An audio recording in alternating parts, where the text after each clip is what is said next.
presented by Kankali Music, Madhubani.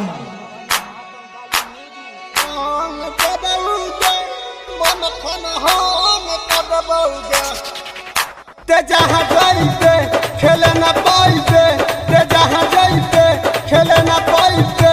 ये छोड़ी तोरा रंग दबौगे,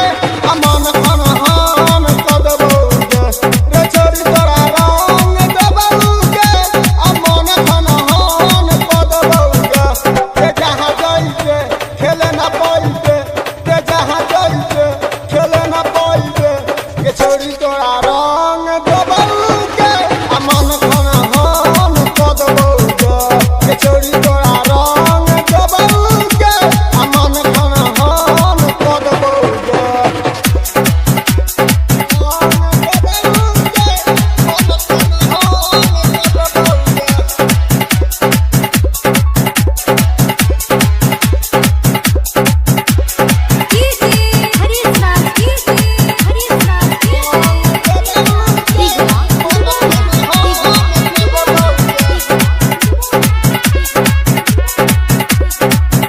ते हमारा टोला में आ जाई है, अच्छा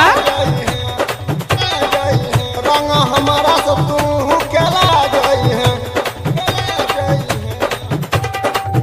ते हमारा टोला में आ जाई है, रंग हमारा सब तू केला जाई है, केहू के संगे ना लई है, टाइम से खेले आ जाई है,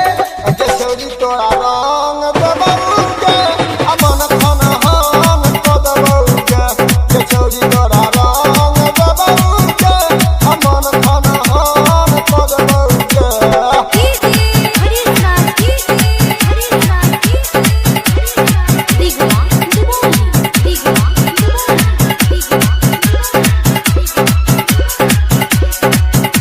गेरा किस कंपनी के रंग लइबो, जवन कहमे तवन देबो, गेरा किस कंपनी के रंग लइबो, जवन कहमे तवन देबो, केहू से ना चला जाइए, टाइम से खेले आ जाइए, आगे छोड़ी तोरा रंग दबौगे, अमन खनहन दबौगे, ते छोड़ी तोरा रंग दबौगे, अमन खनहन दबौगे।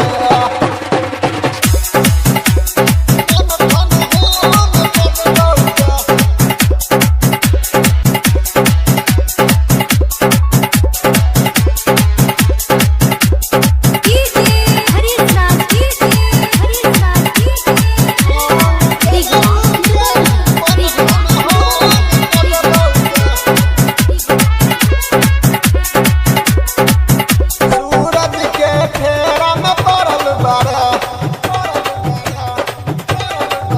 शंभू के नजरिया में गरल बारे,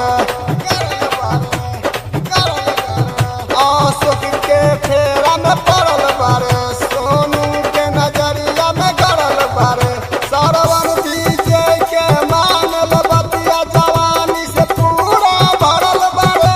आके छोड़ी तोरा रंग